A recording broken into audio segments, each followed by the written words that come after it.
আল্লাহ পাক প্রথমে ছেলেদেরকে বললেন, শোনো, সূরা নূর 30 নম্বর আয়াত। আল্লাহ পাক ছেলেদেরকে বললেন, তোমরা তোমাদের চোখ নিচু রাখো, এটা আমাদের দায়িত্ব। প্রত্যেকটা ছেলের দায়িত্ব বেগানা মেয়েকে দেখলে চোখটা কি করবে? নিচু করবে। তাহলে আপনি সিডিউসড হবেন, এক কথা। 2 নাম্বার, আল্লাহ পাক আমাদেরকে বললেন, তোমরা তোমাদের লজ্জাস্থানকে হেফাজত করো। কাদেরকে? আমাদেরকে, মানে ছেলেদেরকে। প্রথমে আল্লাহ পাক ছেলেদেরকে বললেন, চোখ নিচু করে রাখো, লজ্জাস্থানে হেফাজত করো। ঠিক আছে? সূরা বানী ইসরাঈল আল্লাহ পাক বললেন, জিনার ধারের কাছেও যেও, ধারের কাছেও যেও। আল্লাহ পাক আরো বললেন, যদি কেউ জিনা করে ফেলে, সূরা নূরে, তাহলে তাকে 100টা বেত্রাঘাত করতে হবে। কয়টা? 100টা, এবং 1 বছরের জন্য তাকে বহিষ্কার করতে হবে। আল্লাহ পাক শাস্তিও দিলেন, শুধু তাত্ত্বিক বিধান দেন নাই, শাস্তিও দিয়েছেন। কারণ শুধু তাত্ত্বিক বিধান দিয়ে হবে?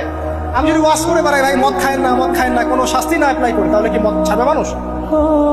আমরা যদি বলি হত্যা করা মহাপাপ, মহাপাপ, দুর্নীতি করা মহাপাপ, মানুষ দুর্নীতি ছাড়বে?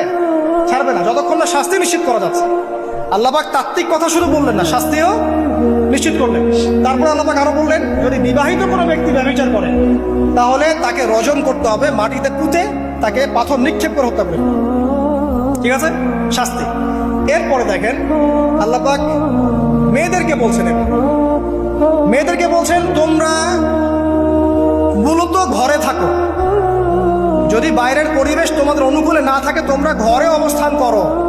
ওয়াকরনা ফি বুয়ুতিকুন্না ওয়ালা তাবাররুজনা তাবাররুজাল জাহিলিয়াতিল উলা।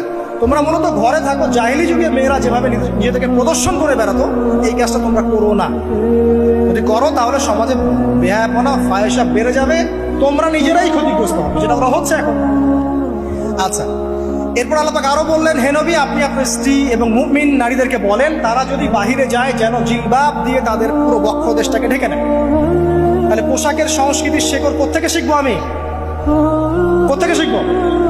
আল্লাহ পাক কর্তৃক নাজিলকৃত সর্বশেষ ঐশী গ্রন্থ থেকে শিখবো নাকি? যে বইয়ের মধ্যে কোনো ভুল নাই সেটাই তো আমার শেখার মাধ্যম হবে নাকি? নাকি যে দর্শনে 1000টা ভুল সেটা শিখবো আমি? আল্লাহ পাক এখানে বলছেন, মুমিন নারীদেরকে বলো, বাইরে গেলে পরে তারা যেন জিলবাব দিয়ে, কাপড় দিয়ে সুন্দর করে বক্ষদেশ এবং ঢেকে রাখে। বোরখার কথা এখানে নাই শব্দে। ঠিক আছে?